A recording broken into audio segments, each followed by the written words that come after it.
جب کفار بھاگ رہے تھے تو آپ صلی اللہ علیہ وسلم نے گھڑ سواروں سے کہا اگر تمہیں بجاد نامی شخص ملے تو اس کو جانے مت دینا، یعنی اس کو قتل کر دینا۔ تو اس کی وجہ یہ تھی کہ بجاد بنی سعد سے قبیلے سے تھا، اور اس کے پاس ایک شخص مسلمان گیا اور اس نے اس کو قتل کر کے اس کے ٹکڑے ٹکڑے کیے اور اس کے بعد اس کے ٹکڑوں کو جلا دیا تھا۔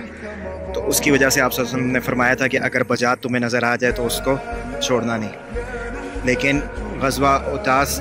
سریہ اوتاس میں جب آپ صلی اللہ علیہ وسلم نے ابو موسیٰ اشعری کو اور ان کے ساتھ 150 یا 300 صحابہ کو اوتاس کے مقام پہ بھیجا،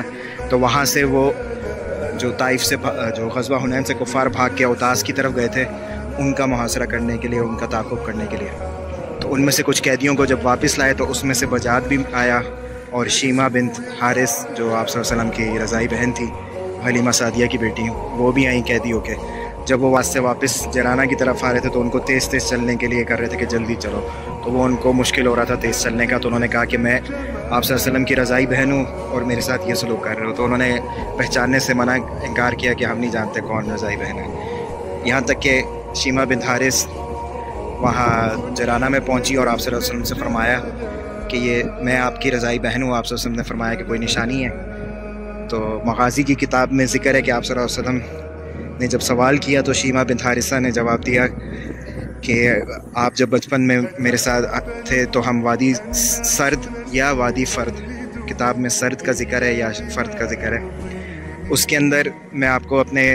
گود میں لی ہوئی تھی اور آپ نے میرے کندھے پہ یا کمر کی طرف کاٹا تھا اور اس کے دان کے نشان ابھی بھی موجود ہیں۔ تو آپ صلی اللہ علیہ وسلم نے وہ پہچان کے فوراً کھڑے ہوئے اپنی چادر ان کے لیے بچھائی اور کہا کہ میری بہن اس پہ بیٹھ جاؤ، اور ان سے فرمایا اگر تم چاہو تو ہمارے ساتھ رہو یا اگر چاہو تو واپس عزت کے ساتھ اپنے قبیلے کی طرف چلی جاؤ۔ تو انہوں نے واپسی جانے کے لیے کہا اور ان کو واپس بھیج دیا، اور پھر وہ وہاں سے واپس جب اپنے قبیلے کی طرف گئیں تو ادھر کی عورتوں نے کہا کہ بجاد کے بارے میں کیا ہے، تو انہوں نے بتایا کہ وہ تو ابھی بھی ادھر ہی ہے۔ تو انہوں نے کہا اس کو بھی چھڑا کے لاؤ، تو واپس آئیں اور آپ صلی اللہ علیہ وسلم سے فرمایا کہ بجاد کو بھی آزاد کر دیں، اور ان کے دوسرے بھائی بہن قبیلے والے اور ان کے چچا تھے ان کو بھی کہا کہ ان سب کو چھوڑ دیں۔ تو آپ صلی اللہ علیہ وسلم نے سب کو معاف کر دیا تھا اور آزاد کر دیا۔ تو ادھر ایک تو وادی سرد یا فرد کا ذکر ہے، تو جو جگہ فیمس ہے شہوتہ بنی سعد میں، اس کا ذکر کہیں سیرت کی کتابوں میں نہیں ہے۔ ذی الاوتاس کا ذکر آتا ہے، وادی سرد کا ذکر آتا ہے یا فرد۔ اس کے بعد آپ صلی اللہ علیہ وسلم جرانہ میں موجود تھے اور شیمہ بنت حارث اپنے قبیلے کی طرف گئیں اور پھر واپس بھی آ گئیں اور آپ صلی اللہ علیہ وسلم جرانہ میں موجود تھے۔ تو اتنا ڈسٹنس ہونا چاہیے کہ وہ اس جگہ سے قریب ہو، نہ کہ طائف پہ پہاڑ پہ چڑھ کے درب ثنائیہ سے ہوتے ہوئے یا پھر کران منازل سے ہوتے ہوئے آگے جا کے طائف کو کراس کر کے پھر آگے شہوتہ پہ پہنچنا، یہ وہ لمبا رستہ ہے۔ تو ایک تو یہ کلو ہے کہ وہ جگہ ذی الاوتاس میں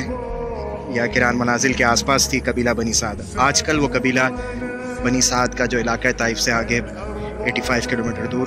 شہوتہ ویلیج میں آباد ہے۔ دوسرا نشانی یہ تھی کہ باقی اس میں اختلاف ہے کہ وہ بنی سعد شہوتہ والا ہی ہے یا ذی الاوتاس، لیکن شہوتہ کے بارے میں کوئی سیرت میں کلو نہیں ملتے، نہ کوئی مصادر میں موجود ہیں الفاظ اس جگہ کے۔ لیکن ذی الاوتاس، وادی سرد اور شیمہ بنت حارث کا واپس جانا اور فوراً واپس آنا جرانہ میں، یہ ڈسٹنس اتنا ہونا چاہیے کہ ایک ہی دن میں آنا جانا کور ہو جائے۔ اور اس کے علاوہ اس طرح کے اور بھی کافی پروف ہیں جس سے پروف ہوتا ہے کہ آپ صلی اللہ علیہ وسلم کا جو رضائی جو بچپن گزرا تھا حلیمہ سعدیہ کے ساتھ، وہ گاؤں شہوتہ کا ویلیج نہیں ہے، ذی الاوتاس کے آس پاس کہیں ہے یا کران منازل کے پاس۔